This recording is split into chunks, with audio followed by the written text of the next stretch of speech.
Bandera, el periódico nacionalista de Argentina. Pedilo todos los meses en todos los kioscos del país.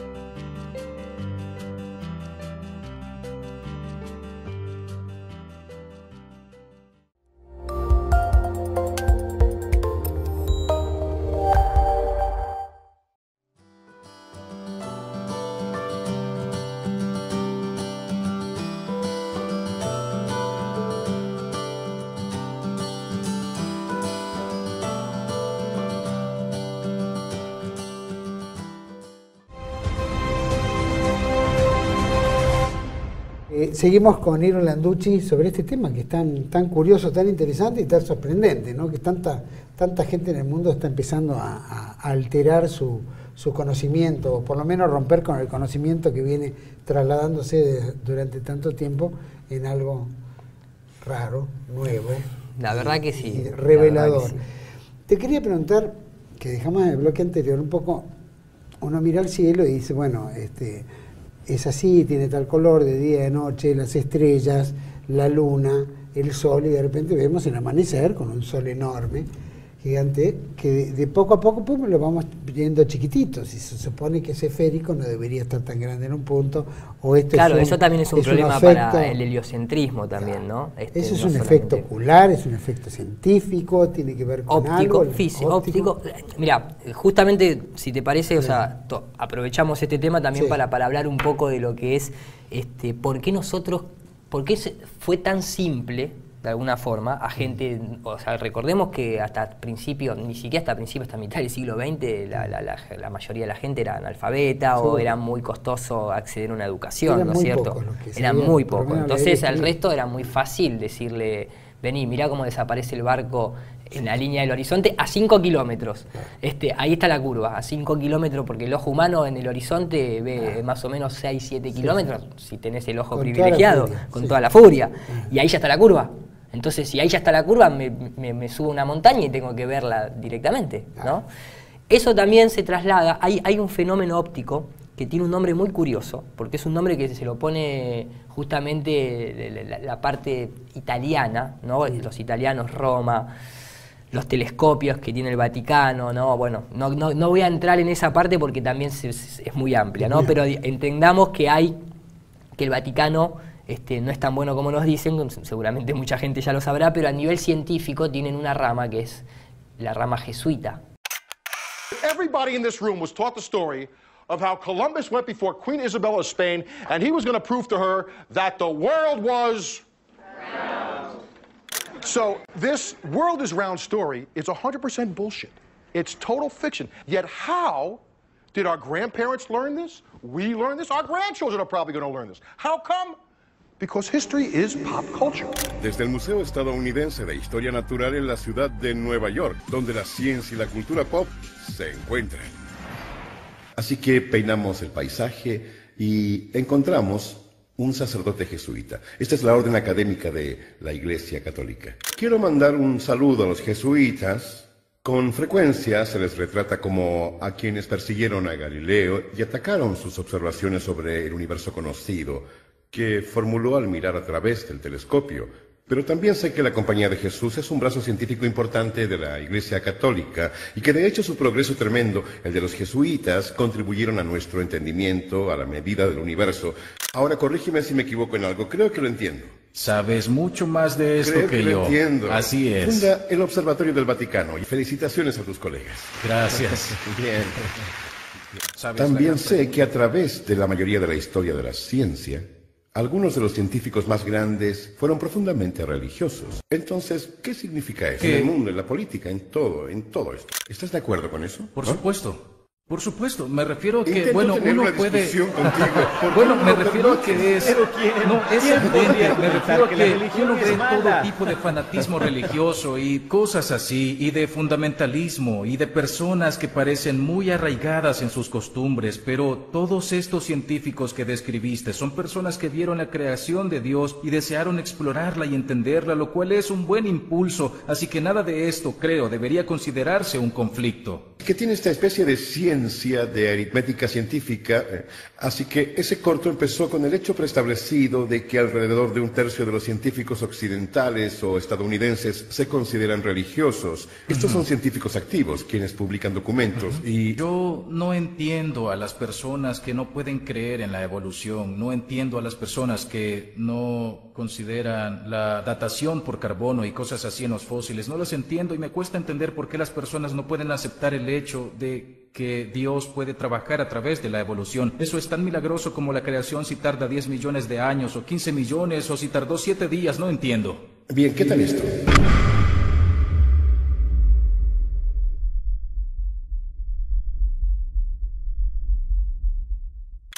Que son los encargados de las universidades actualmente, que fueron los que plantearon esta cuestión de los telescopios, que tal vez ese jueguito de que Galileo, que nunca lo mataron y lo perdonaron, por algo también fue, ¿no? Hay toda una cuestión, hay una cuestión, aunque parezca extraño, sí lo quiero decir, que es adoración al sol.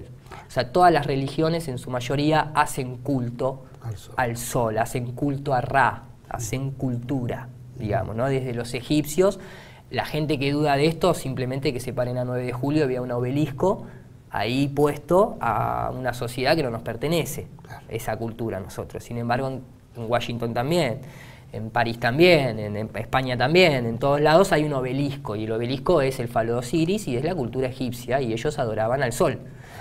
¿Por qué adoran al sol? Porque para vos poder hacer un traslado de coordenadas y decir, relativísticamente hablando, nosotros le damos la vuelta al sol o el sol nos da la vuelta a nosotros, y que todo el sistema más o menos cuadre, tenés que reemplazar al sol por la Tierra y dejar al sol en el centro, porque en realidad vivimos en un mundo geocéntrico. Nadie jamás en su experiencia personal pudo determinar estar girando, jamás vio la curva en el horizonte. No importa si viajó en avión, se subió a una montaña o fue a nivel del mar, como nos quieren decir, que es una ridiculez hoy en día ya pensar que a nivel del mar vas a ver una curva. Y tampoco jamás percibió, digamos, o sea, mejor dicho, sí percibe constantemente, si uno mira al cielo, que todo lo que está arriba se mueve. Todo. O sea, el sol se mueve arriba nuestro, lo podemos ver, la luna también. Vemos que el sol y la luna tienen el mismo tamaño, algo que la masonería lo describe muy bien cuando entras a sus templos. Están ahí, está como una especie de domo. No existe ningún domo físico, geométrico, comprobable, que la gente, o sea, los elefantes abajo, esos son desviaciones, esas son cosas para sacar la atención y decir, estos están todos locos, y tendrían razón si pensamos que va a haber elefantes y tortugas abajo sosteniendo algo, ¿no?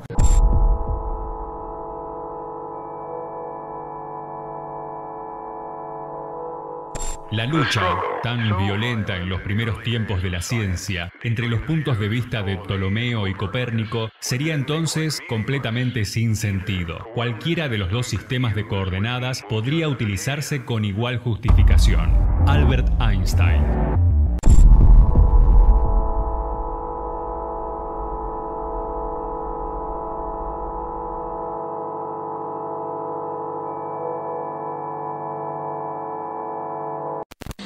Entonces, el tema del sol tiene mucha importancia por ese lado. A nivel geométrico, a nivel científico y a nivel óptico, suceden un par de fenómenos que cuando te lo diga lo vas a reconocer. ¿Quién no va en la ruta y ve ese efecto de agua? De agua. Sí, a la distancia. A la distancia y todo. Exactamente. Ese efecto se llama Fata Morgana, que significa hada madrina en italiano. Justamente es una hada madrina porque lo asocian como si fuese un espejismo, ¿sí? O una ilusión, cuando en realidad es un fenómeno óptico totalmente descriptible, ya reproducible en laboratorio. Si querés te lo muestro como para que te hagas una idea, porque este es un punto importante dentro de este tema, porque esto la gente tiene que comprender lo siguiente: si vos estás a nivel de suelo, un día con nubes, vos te parás en la calle, ¿no? Que tengas vista hasta el horizonte, y vos mirás, te va a dar la sensación que vos tenés una nube acá arriba, y la nube, a medida que vos vas mirando el horizonte, pareciera ser como que, ¿sí? Pero vos viajaste en avión y vos sabés que la nube no se curva. La nube siempre es un colchón. Vos viajás en un avión y ves un colchón de kilómetros y kilómetros y kilómetros de nube recta. Sin embargo, esa nube recta que vos estás viendo desde arriba del avión, para una persona en el suelo, pareciera que se está curvando, pareciera como tener una forma esférica a su alrededor. Entonces ahí comienza un engaño óptico, o sea, la utilización de un fenómeno óptico para engañar y decir la Tierra es esférica.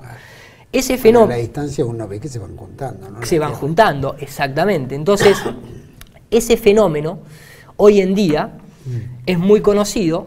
No sé si lo podemos ver en pantalla. Sí. Ahí lo vemos. Este es el efecto del que hablamos, ¿bien? En el que uno diría que la persona ahí pareciera estar como muy flaca, digamos, ¿no es cierto? Sí. Pero es el fenómeno que cuando uno va en la ruta no le pone ninguna discusión al respecto. Es un fenómeno óptico, te dicen, o una ilusión, como dicen algunos, ¿no es cierto? Ahora, este mismo fenómeno, hoy en día en laboratorio, es reproducible. Estos son unos nanotubos de carbono. La temperatura tiene mucho que ver en esto. Si hay aire caliente o si hay aire frío, a la distancia, con la acumulación de kilómetros, vos vas distorsionando la vista. Hoy en día ya es totalmente comprobable. Entonces, ¿qué pasa? Cuando se forma un espejismo es porque hay una diferencia entre aire frío y caliente. Se llama espejismo, pero no porque es una ilusión, sino porque se produce un efecto de espejo. Se refleja lo mismo que está abajo hacia arriba, pero poca distancia, no es algo mayoritario, digamos, ese espejismo. El punto es que cuando hablamos del agua, hablamos de esto. ¿Vos qué dirías? ¿Que eso es una nave voladora? Nos invadieron los ovnis, al final tenían razón la agenda alienígena. No, esa es la fata morgana. Y ese es el gran problema que está teniendo en este momento el heliocentrismo, porque yo también era heliocéntrico de alguna manera, ¿no es cierto? O sea, ¿quién no cree creer siempre, ¿no? Sí. Que le dábamos nosotros la vuelta al sol, a pesar de ver que el sol se mueve arriba nuestro. Yo, como vengo del mundo de la animación por computadora, bueno, utilizo programas que emulan la realidad en un montón de aspectos físicos, geométricos, ópticos. Entonces, en un momento cuando estaba estudiando todo este tema me pongo a hacer una simulación basado en parámetros de la realidad, digamos. Y lo que vemos acá, bueno, este es el programa que yo utilizo, se llama Cinema 4D. Lo que vemos acá es lo que estaría haciendo en este momento el círculo color negro, representa un rango de visión de lo que nosotros solemos ver más o menos hasta el horizonte con un poco más de extensión, ¿bien? Este círculo negro lo que tiene son parámetros de temperatura mapeados por escala de grises, digamos, teniendo en cuenta que la temperatura varía poco, pero varía dependiendo, ¿no es cierto?, por las corrientes de viento, bueno, evaporación del agua, hay varios factores, ¿bien? Pero lo interesante de esto es lo siguiente, o sea, lo que ustedes ven con un rectángulo blanco es la capa de nubes que anteriormente, por ejemplo, veíamos en pleno vuelo, que era totalmente recta, ¿bien? Entonces, lo que yo hice fue mover este objeto, que sería el Sol, de manera lineal, recta, sin que subiese o bajase, simplemente de forma lineal, ¿bien? Entonces, el punto acá a tener en cuenta es justamente eso, el Sol no cambia de altitud. Lo que nosotros vamos a ver es una simulación sin que el Sol cambie de altitud. Entonces, cuando uno procesa estas imágenes, lo que va a ver es que se ve, ¿no?, la fuente de luz claramente iluminando el sector en el que se encuentra, ¿bien? Cercano al observador, digamos. A medida que yo alejo el Sol de forma lineal y a la misma altura, podemos ver esa diferencia a través de la capa de las nubes, en donde pareciera estar iluminado atrás, en la línea del horizonte, ¿bien? Ahora, ¿qué pasa? Cuando una cámara hace zoom, vamos a ver ahora a continuación, el tema es que si uno simula los parámetros atmosféricos, ahí estoy haciendo zoom, por más que el objeto de luz esté sobre nosotros, ahí pareciera que el Sol y las nubes quedan cortadas en la línea del horizonte. Sin embargo, vemos que el Sol siempre tiene la misma altura. Esto confunde muchísimo al observador, creyendo de que tal vez el Sol se está poniendo y no alejándose. Ahora, el tema es que una cámara cuando hace zoom, obviamente va a tener pérdida de registro por una cuestión de perspectiva, sumado a este fenómeno llamado Fata Morgana, ¿bien? O variación en el índice de refracción. Acá por último lo que podemos observar es cómo en la realidad, cuando nosotros vemos este tipo de efecto, que anteriormente lo mostrábamos, no es que el sol se está poniendo o que las nubes se están poniendo con el sol, es simplemente una cuestión de perspectiva, es simplemente una cuestión de que el sol siempre está arriba nuestro, obviamente, pero se aleja. Pero como está muy arriba, la perspectiva celeste cambia muchísimo, muchísimo. Fíjense que ya cambia a la altura de las nubes, que sabemos que están más o menos entre los 10 kilómetros y los 20, dependiendo las temperaturas, ya se cortan en el horizonte. Imagínense el sol que está a un par de miles de kilómetros. Nosotros nos cuesta comprender la perspectiva celeste, pero cuando uno lo transfiere a laboratorio, a la experimentación, a simulación, se puede ver que es totalmente comprensible y coherente con la realidad y los fenómenos ópticos, físicos, geométricos y matemáticos que el modelo de la naturaleza nos presenta. No tiene nada raro, es cuestión de hacer un análisis profundo simplemente. Este mismo fenómeno óptico, esta misma limitación óptica de la difracción de la luz, es también por lo que no se puede ver las mismas constelaciones, las mismas estrellas, en lo que sería, entre comillas, el polo norte y el polo sur.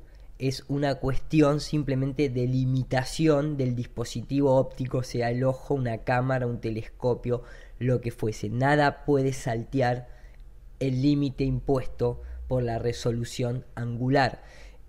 Para comprenderlo mejor, si son curiosos, porque si no tendríamos que dedicarle un programa entero a explicar lo de Polaris y la rotación horaria y antihoraria, les dejo estos 4 links, estos 4 videos, que si tienen tiempo y quieren más o menos darse una idea, los pueden seguir y les va a quedar bastante claro por qué se produce esa diferencia en cuestiones de las constelaciones y de los giros.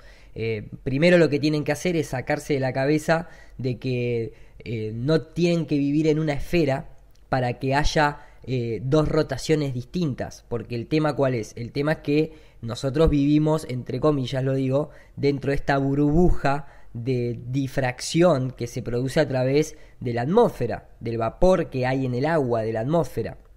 Entonces, digamos que acá pueden ver, ¿no?, que la ciencia oficial contempla que nuestro aire, nuestra atmósfera está a nivel de suelo, o sea, en su totalidad está cubierta de agua. De hecho, fíjense que dice que si toda el agua de la atmósfera se condensara, ocuparía 30 centímetros a lo largo de todo el mundo.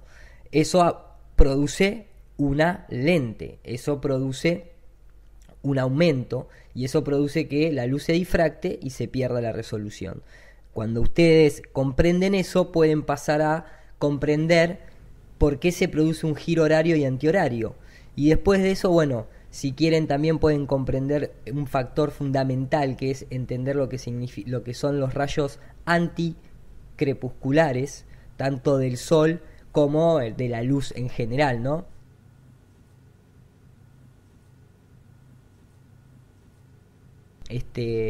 Y por último, si quieren, en este video que está subido en mi canal pueden tener acceso a un poco de información un poco más detallada y más asociada con toda una cuestión electromagnética y de fenómenos digamos de campos magnéticos que se producen en las distintas zonas de nuestro plano, y cómo actúa el sol en la parte, digamos, sur o en la parte del centro, etcétera, etcétera. Es un tema largo que si no tendríamos que dedicar un programa entero, pero por lo menos si son curiosos, sigan estos links que les va a llevar a buen puerto. O sea, ¿quién no cree que creer siempre, ¿no? Sí, sí. Que le dábamos nosotros la vuelta al sol, a pesar de ver que el sol se mueve arriba nuestro. Nunca nos avisaron y nos metieron a adorar al sol sin siquiera preguntarnos. Y eso es algo que a mí, por lo menos desde el paradigma científico, me molestó mucho, y mucha gente también creo que le ha pasado lo mismo, sentirse engañado a ese nivel. Cuando se habla de esto también se habla Y acá podés ver cómo pareciera ser que la isla que está de fondo va como desapareciendo, parece que se eleva, después vuelve otra vez a aparecer. Y estos son fenómenos que la gente quiere discutir diciendo que en realidad lo que está sucediendo es que la ciudad está por atrás de la curva. Y no, hay un fenómeno que lo describe y se llama Fata Morgana. Entonces hay que dejar de creer que las cosas a nivel suelo desaparecen por una curva. Desaparecen porque no hay más resolución angular. Cualquier persona que esté escuchando esto, que se dedica a la óptica, sabe de lo que estoy hablando. Llega un momento que no entra más luz en el ángulo del lente óptico y no hay más resolución. Cuando uno usa un catalejo o un telescopio, ¿puede distinguir más de que 20 kilómetros, 30 kilómetros más? Es una cuestión, sí, mira, es una cuestión interesante esa. ¿Por qué? Porque como nosotros hemos sido adoctrinados en creer que cuando miramos hacia el cielo estamos viendo millones de kilómetros de distancia, es complejo analizarlo desde una perspectiva coherente, porque si yo agarro un telescopio, ¿sí? No hablemos del nivel de suelo porque todo el mundo sabe que hay smog, justamente por eso no se podría ver la curvatura, y por eso justamente las cosas desaparecen, porque hay densidad atmosférica, lo dice hasta el servicio meteorológico. Entonces saquemos de la ecuación eso para hablar de una curva. Pero digo, suponiendo que estamos en una montaña a 2000 metros de altura, o nos vamos a Bariloche o a esa zona que es el cielo más despejado, y yo agarro un telescopio y lo pongo de forma recta a ese telescopio, yo voy a ver cuánto. O sea, si yo enfoco desde una montaña, vamos a 300 metros, por decirte, enfoco un edificio, no voy a poder ver desde Bariloche hasta Buenos Aires. De hecho, no voy a ver ni siquiera de Bariloche a lo que es la zona cercana. ¿Bien? Entonces, pareciera ser que el telescopio, que ya no son iguales que antes se usaban telescopios ortográficos que tenían varias lentes internamente que llegaban mucho más, pero pareciera ser como que ya no tienen la misma potencia. Mr. Bradbury, this looks like a conventional telescope, but I gather it isn't. No, it's far from being a conventional telescope because it isn't split up in the lenses. Most of the lenses in this telescope are at the eye end. Down here, you mean? Eyepiece end, yes. Yes, there's only one object lens at the other end. What's the purpose of having so many lenses? Well, you can't get the power without. You must have the power to bring the object very much closer. With a conventional telescope, you can't do that. I would have thought that every time you passed a beam of light through an extra lens, you'd lose a bit of light. Yes, that is so, that you do lose light. But looking at objects in the sky, you don't need to lose it. Looking at your map of the Earth, it looks to me as if you've got the North Pole in the middle and all directions are south. Is this correct? Yes, it is correct in that method. Entonces el tema es, yo pongo un telescopio, apunto de forma horizontal. ¿Cuánto veo? ¿50 kilómetros? ¿40? Recordemos que los telescopios se miden como cualquier lente, en X, porque no acerca la imagen, agranda la imagen. Por eso se habla de X y no de metros o kilómetros cuando uno va a comprar un dispositivo óptico, ¿bien? Ahora, cuando apunto para arriba, ¿cuánto veo? Si yo en forma lineal veo, vamos a suponer, 40, 50 kilómetros como mucho, cuando apunto para arriba, ¿estoy viendo realmente a trillones de años luz?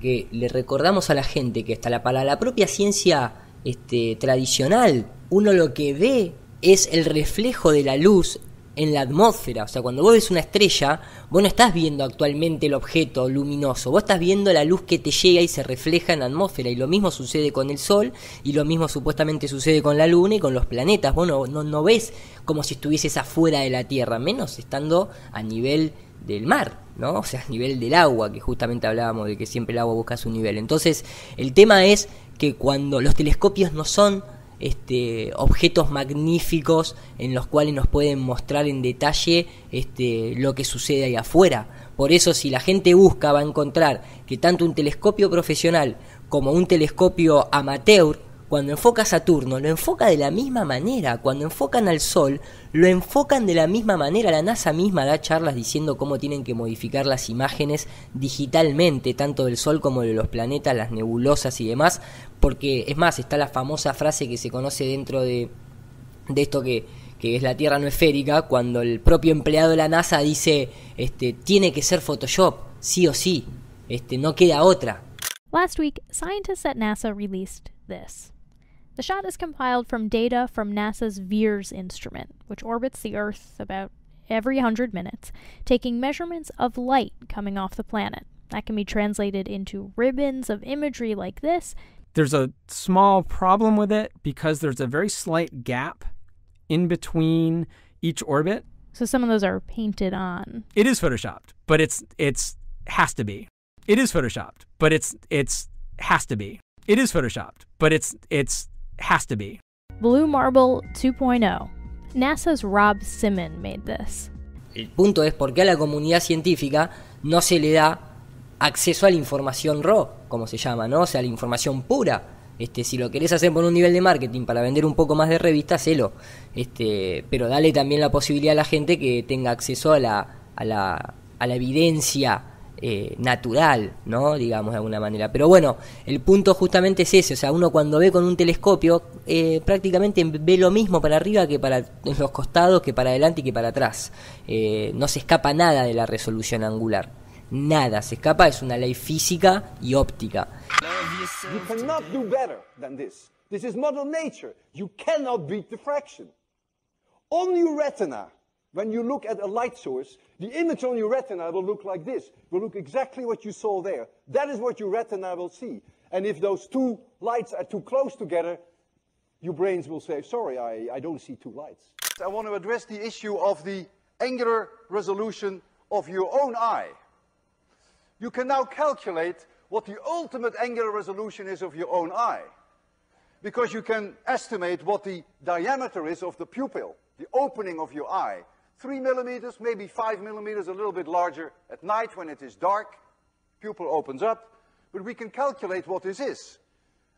If I take 4 millimeters, so I put in for A 4 millimeters, and if I take lambda 5,000 angstroms, it's not an unreasonable value, then I find that the best angular resolution of a human eye is half an arc minute. Cannot be any better. There's just no way around it. You're always stuck with the diffraction limitation. I think, though, that most of you will not be able to see with an angular resolution of 1/2 arc minute. Most of you are probably in the domain of 1 arc minute. It's a little larger than diffraction limited, but it's very close to that. When you think of diffraction, it's really an incredibly fascinating thing, because what does diffraction actually means? That it is a limitation that is put upon us, on everyone, also God. No one can bypass diffraction. De hecho, ellos dicen que tienen el telescopio Hubble, que está en órbita para mostrarnos toda esa fantasía de las galaxias, las nebulosas, muy artísticas, siempre muy correctas. Y también supuestamente tienen el James Webb, que es un array, se dice array a cuando se unen muchas piezas, hay muchos espejos hexagonales en el cual todos unidos formarían un telescopio solo. Creo que también está el Spitzer, creo que también está el Kepler, pero el más conocido al público es el Hubble. Ahora, qué casualidad que tiene, no sé si vos sabías, la NASA tiene un avión llamado Sofía. Y el nombre, atención al nombre, porque viene del sofismo, que es justamente cuando uno tiene un gran conocimiento, es el artilugio para enredar a los demás y engañarlos. Siempre la NASA con esos simbolismos, lo vimos anteriormente, los astronautas haciendo en plenas misiones espaciales los cornutos como si fuese algo, como si fuese heavy metal, ¿no? Entonces, ellos tienen el SOFIA, tiene exactamente el mismo diámetro que tiene el Hubble, costó lo mismo que costó el Hubble, tiene las mismas capacidades que tiene el Hubble. Incluso hay gente que ha llamado por teléfono al director de misión que afirma que desde que está en órbita, hace 25 años, nunca lo vio. Siempre recibió telemetría, igual que sucede con la gente a nivel de los satélites. O sea, fíjate cómo todo va, ¿no?, uniéndose, se va combinando. O sea, lo puede investigar cualquiera esto. Y aunque la gente no conozca, justamente ahí en el cielo tienen toda esta tecnología porque existe también la Fata Morgana. Es lo que vos crees cuando titila una estrella. Vos pensás que está titilando porque está teniendo algún problema con la potencia. No, es la capa atmosférica. Entonces desde Tierra un telescopio, por cuestiones físicas que no nos da el tiempo para detallar, resumimos diciendo esto. O sea, cuando uno ve para arriba, no se olviden que está viendo a lo sumo en muy baja resolución a donde se proyecta la luz en la capa atmosférica más alta. Incluso observatorios gubernamentales cuentan, no muchos, algunos pocos nada más, como es el caso del que estamos mostrando, cuentan con lo que es la óptica adaptativa, que es una técnica, digamos, que permite contrarrestar en tiempo real el efecto de la turbulencia. O sea, contrarresta en tiempo real el efecto de la turbulencia porque justamente es un dispositivo controlado por computadora que lo que hace es ir moviendo los espejos, tratando de anular, ¿no?, ese movimiento de la turbulencia, como si fuese el mismo sistema que tienen los antiterremotos, que intentan igualar la vibración que están sufriendo e invertirla para que quede en equilibrio. Esto sería una cosa similar, pero a nivel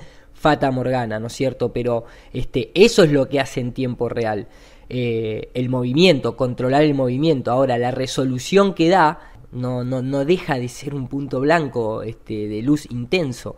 No hay un detalle como para hacer ese enfoque. Digamos, a veces se usa como láser, se crea una estrella artificial ionizando los gases atmosféricos, o sea que lo estás viendo a la misma altura que estarías viendo el reflejo de la luz que viene desde afuera, como para usarlo de guía, porque esto tiene un problema que es, si está muy separado la estrella de la referencia aparente, se pierde mucha definición. Entonces esto funciona nada más en un campo de visión bastante estrecho. Es por eso que se utiliza mucho en observaciones en infrarrojo.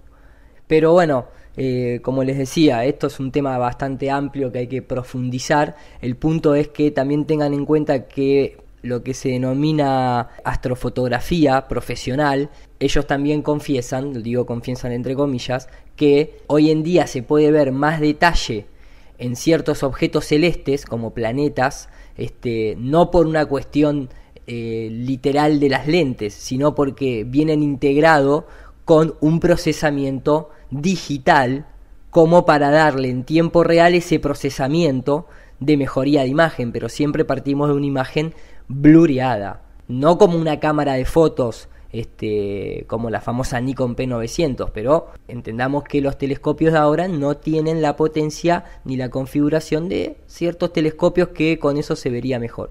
Oh wow, that's incredible. So that's Uranus, and the first thing that strikes me there is you've got colour in that shot. Is that colour that's been captured through the telescope, or was that added on afterward? And it's been colorised later to give a more aesthetically pleasing appearance. And that's because it's quite tricky to get the different colour components with it? Exactly, that's right.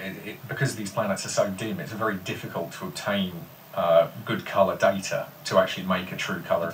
One of the great things is it's only in recent times that it's become possible to start recording detail on planets such as Uranus and Neptune with amateur telescopes. Okay. Why is that, do you think? I think it's a combination of the development of very powerful software for processing the data that we're able to capture, and the cameras we have now are so much better. Yeah. El punto es que dentro de este movimiento no se niega la existencia de los planetas ni de las estrellas. Recordemos que la palabra planeta significa estrella errante.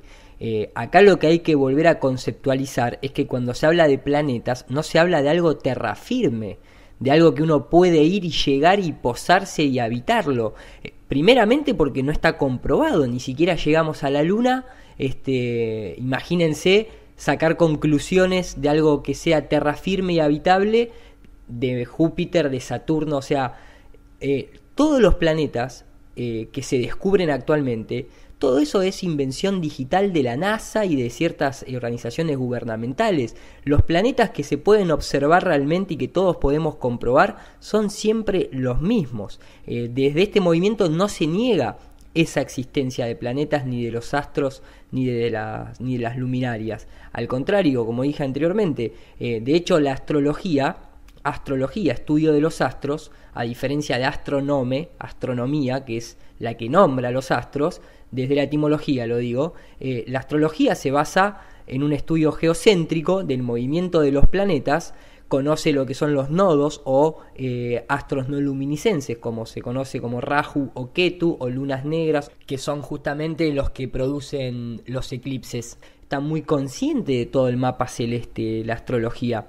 Quien tenga dudas, que se fije acerca del movimiento del mecanismo de Antiquitera, que es uno de los primeros dispositivos que la ciencia moderna hoy todavía apenas está comprendiendo, que ya manejaba en un periodo de 90 y pico de años lo que eran eclipses, lo que eran movimientos planetarios, lo que eran oposiciones, en fin, o sea, como dije, es un tema largo, pero que quede claro eso, que acá lo que se cuestiona es la investigación gubernamental para dar por sentado tantas cosas que, como venimos viendo, hay mucho más que dudar en cuanto a certificar, ¿no? ¿Cómo andas, Mariano? Buenas tardes, gracias por atendernos. ¿Qué tal? Buenas tardes, ¿cómo están ustedes? Muy bien, contanos, ¿de qué se trata este descubrimiento, este anuncio que ha hecho la NASA? Bueno, es un anuncio que, como bien decías, es noticia mundial en este momento. Hace varios días que la NASA venía haciendo una campaña de suspenso, ¿no? Diciendo que este mediodía iba a anunciar algo grande, y efectivamente tenían bajo el brazo el hallazgo de 7 planetas fuera del sistema solar. Estos planetas se los llama planetas extrasolares o exoplanetas. Al día de hoy se conocen varios miles. Y entonces ahora, cuando nos pongamos a estudiar el sistema planetario en el colegio, digo nos pongamos a estudiar porque las mamás estudiamos con los chicos este tipo de cosas, ahora va a haber que incluir 7 más. Es uno de los temas más calientes de la astronomía contemporánea, esto de los exoplanetas, ¿sí? Y lo interesante de este anuncio es que se anuncian, como te decía, 7, y varios de ellos con características de tamaño, en principio parecidos a la Tierra, ¿no? No hay mucho más para decir en este momento porque siguen estando a 40 años luz y no hay ninguna tecnología nuestra, humana, para llegar a ellos en un tiempo razonable. O sea que no se los ha explorado, solo a través de máquinas aquí desde la Tierra, pero no más. Básicamente, claro. Y decime, Mariano, por último, como para terminar de entender esto, que por lo menos para el común denominador de la gente es algo muy pero muy complejo. ¿Cuál es, si querés, el alcance de esta novedad? ¿Por qué se venía anunciando con tanto suspenso? ¿Por qué esto iba a acarrear un shock, un impacto para el mundo entero? Es una muy buena pregunta. Mirá, uno acá tendría que meterse también en el tema de la comunicación, ¿no es cierto? Porque la verdad es que muchas veces estos anuncios, más allá de su valor científico, le sirven a agencias como la NASA o la Agencia Espacial Europea para adquirir promoción. Ellos tienen que también de alguna manera justificar sus presupuestos y cada tanto de alguna manera tienen que anunciar cosas que repercutan en la opinión pública. Obviamente en este caso es un tema muy interesante, pero no hay que olvidarse que estas agencias como la NASA necesitan contar noticias impactantes de tanto en tanto para que la gente de alguna manera justifique su existencia, ¿sí? Se supone que entonces, si la Tierra, si estamos viendo a determinada distancia, y en la curvatura, los 12.000 kilómetros de diámetro que tiene la Tierra, deberíamos en determinada cantidad de kilómetros ver cierta curvatura, si la Tierra es redonda. ¿Cada cuánto se puede determinar en grados que la Tierra va pegando un giro como para decir es recta o es plana o es hueca o es...? Mira, hay un mucha gente tal vez piense que de esto no ha hablado nunca ningún matemático, ningún científico o ese tipo de cosas. Capaz que creen que es algo de ahora de la modernidad, cuando en realidad hay un montón de personas en el pasado y en la actualidad también que descreen la teoría del Big Bang o que descreen la teoría de la evolución o de los dinosaurios. Es un tema muy amplio. Pero Samuel Robson, que es el que nosotros conocemos tal vez cuando hablamos de paralaje, ¿no? Cuando los objetos a la distancia parecían moverse menos que los que están adelante, ese matemático que estableció esas ecuaciones fue el encargado de dejar un libro que se llama 200 pruebas de que la Tierra no es un globo giratorio.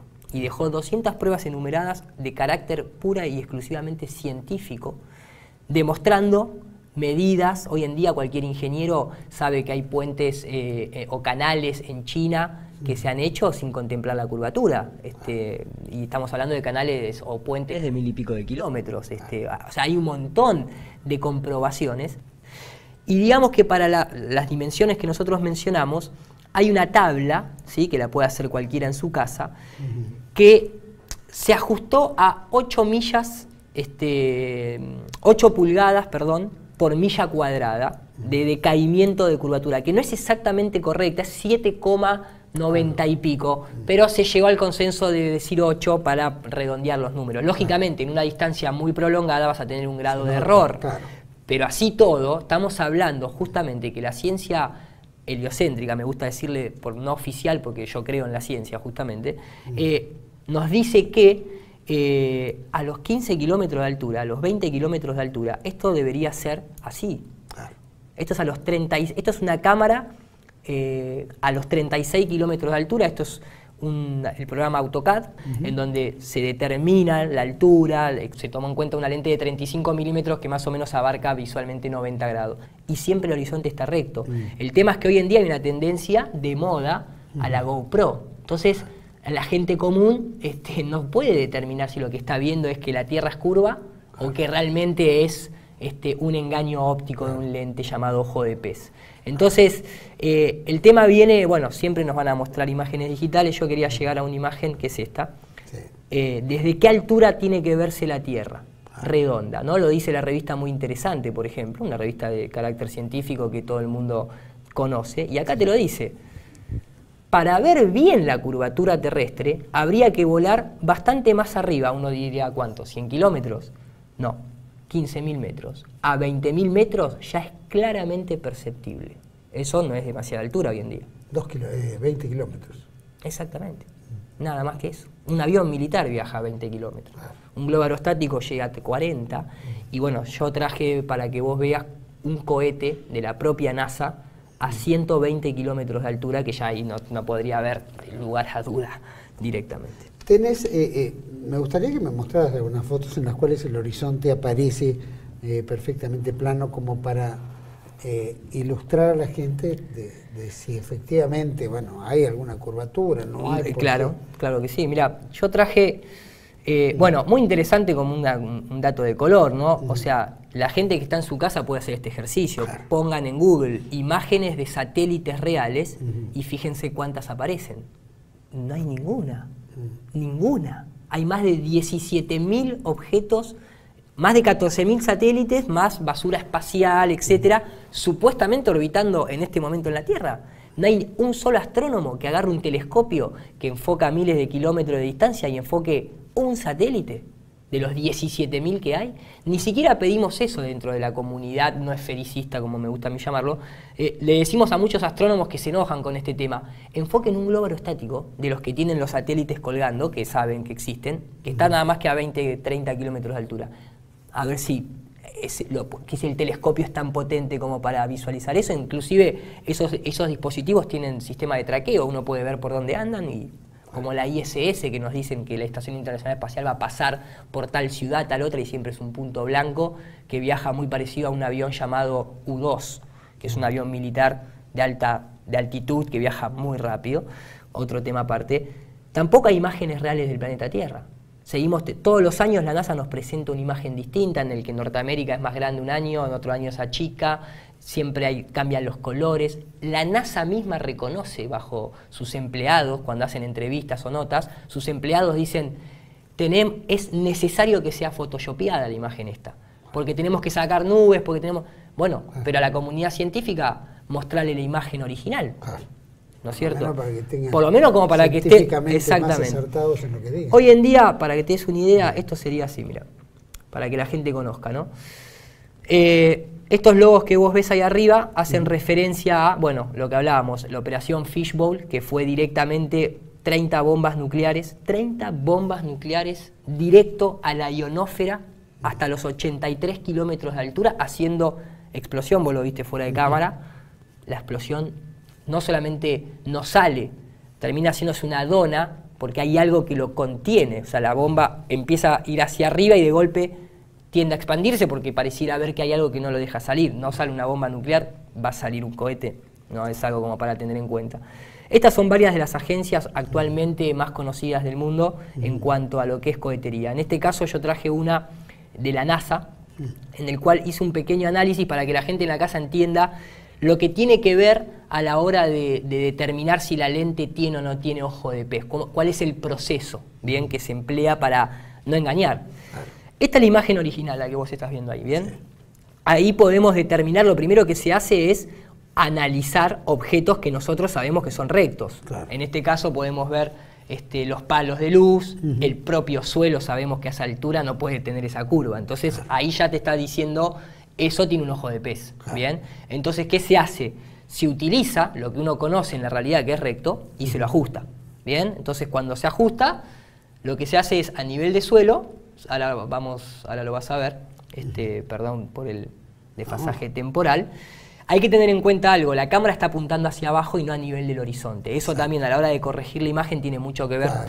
Ahí ajustamos. Entonces, una vez que se ajusta, lo que se hace es, bueno, se continúa el video, empieza a despegar. Ahí el cohete empieza a girar. Yo lo adelanté en tiempo, tarda un poquito más, tarda 1 minuto y pico. Y ese es el horizonte a 120 kilómetros de altura. 120 kilómetros de altura. Lo que se está dibujando es la curvatura que nosotros deberíamos ver a nivel matemático para esa altitud. Y eso está plano. A 120 kilómetros de altura. Y nuevamente, el cuestionamiento es, ¿por qué le ponen una cámara con ojo de pez cuando estamos hablando de que hay que hacer un análisis científico? ¿Cuál es el interés de poner una cámara en ojo de pez? Y después, bueno, lo que sucede con el cohete de arriba es más que interesante, ¿no es cierto? ¿Y cuál crees vos que es el interés? Porque todas esas agencias, y evidentemente debe haber organizaciones, elite, ¿no es cierto? Como nuevo orden mundial, dirían algunos. Logias, etcétera, ¿no? Que mantienen cierta información, todo eso lo compactan y se lo dan masticado a la sociedad. ¿Por qué crees que cuál es la temática de mostrar que la Tierra es redonda y no plana? O que tenga otra forma. Mira, hay dos cosas que son, para mí, por lo menos, bueno, para mucha gente que está en el tema, ¿no? Primero hay una situación económica. Realmente cuando uno se fija cuál es el precio que se paga solamente por la Estación Internacional Espacial, fueron 150 miles de millones de dólares para algo que hoy en día es una risa. Ver cómo los astronautas se le ven los cables y todo ese tipo de cosas es una tomada de pelo. Después, otra de las cosas es, si yo soy el que controla la plata, porque la elite no necesita los papelitos de colores, de hecho ya ni siquiera la moneda se basa en el oro, o sea que directamente podemos imprimir la cantidad que queramos, dicen ellos, yo no quiero más plata, pero a mí ¿qué me sirve? Que vos seas más pobre. Entonces, cuando uno habla de cosas a nivel gubernamental, cuando un país compra algo, vamos a suponer Tecnópolis, que ha sido un tema bastante de nuestro país, bastante, ¿no?, tendencioso a decir se lavaba dinero, seguramente se haya hecho, no, desconozco, pero quiero decir, a la gente le quedaba eso. La gente iba a Tecnópolis y veía lo que se construía. Si había sobreprecio es otra cosa. Ahora, a nivel satelital, a vos te están cobrando por un servicio, o por la Estación Internacional Espacial te están cobrando por un método que supuestamente está ahí arriba investigando algo que no está y que vos no tenés manera de comprobarlo, pero vos como país sacaste préstamo para poner un satélite en órbita. Entonces a vos te empobrecen ese préstamo al FMI para pagarle a la NASA. ¿Y quién paga el préstamo en FMI? El pueblo, no lo paga el gobierno ni el presidente de turno. Sale de los impuestos.